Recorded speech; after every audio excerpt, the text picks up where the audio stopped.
Yeah, I suppose I owe you a couple of one-hit wonders here. I don't know. A couple of them I put out today, or tomorrow, or yesterday, something like that. I forget. It's hard to keep up with myself sometimes. Uh, here, this little thing right here. This is fun, right? This is a fun way to play some of those other metricing materials I have. I just want to bring them up in context real quickly here.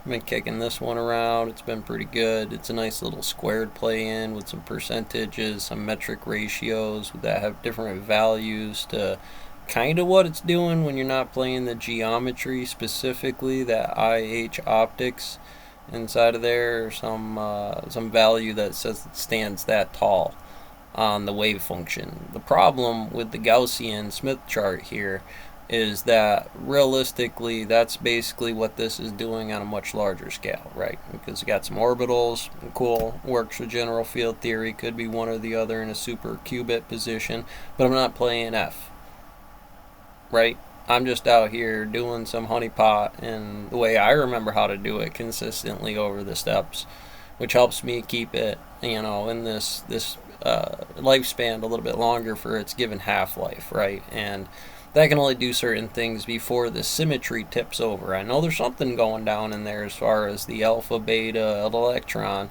that might be in there, and again to the optics of what's on the Smith chart here, coming in high on the chart for what the capital form of the base set would look like. I could get into this, but that's not exactly what I was trying to do right there at that point in time on whatever realistic modern period are going to be in there, because 13 coulomb 1 inch in this variable could be names, could be rotation sets, could be on a set of a throw where it's ground guy, operator, maintenance, management across what books they're noted into, given how some of that superposition works because of the way electricity is. Because there has to be something. This is not hydrogen, right? It's stable.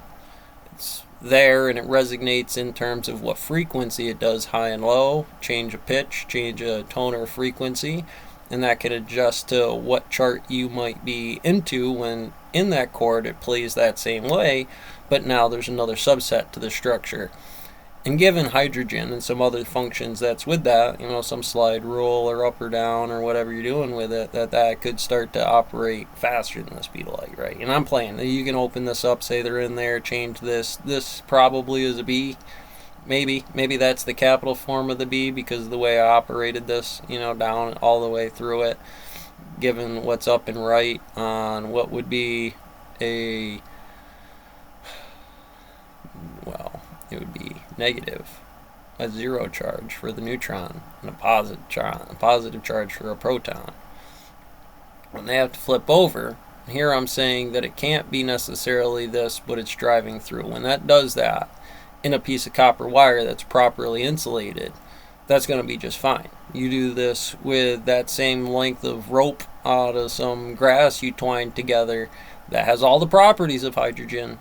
The operating surface in the second law might not work, so the decay state's a lot crazier than what it would resonate frequency. But generally in the chop of the Smith chart here, most of this should balance through between, how that operator could go about how you want to play, why it would do that from its initial charge point when A would be the first of that 0 to 1 when we're defining it to its capital and then 1 state, this larger form of it, and that has to be in that kind of form. And I'm sure you'd have a little heat loss or sound. The action given pressure waves are going to hit some resonant frequency. It's going to give off a little beta, some up and down in my ear column that either could satisfy that, or it's going to hit this chain of events that brings it back to, again, some of that other structure. But now I'm definitely defined in some model where the B state on what is 1. See, again, it might be a little relative. Is that B there?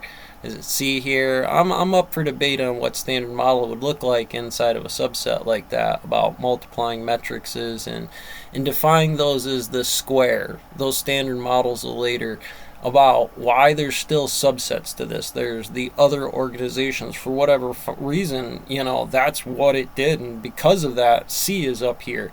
And that's a very different math about what would be quantumly computed between those periods and mods on that system. If we want to come back to some of that other stuff, just breaking down some of the charts here. Well, yeah, we'll pull up what is very known base system. Well, that's kind of what I did here, except for now I played a pressure one way or the other on that Laplacian point that helps me change out where I'm naturally system from the operator, right? Because now we're saying eschatology is the positive back, and that may not be the specified message I want to position myself with, if in that order, negative 0, 1. From hydrogen Big Bang, that happens, and you're going to observe it from a positive state that drops you back to a neutral field, where against that you'll have a negative system.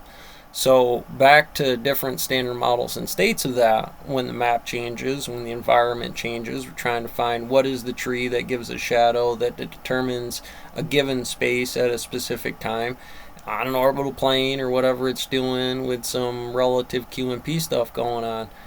That's going to help me figure why those numbers would be so relative in the world. It's like being late, salty.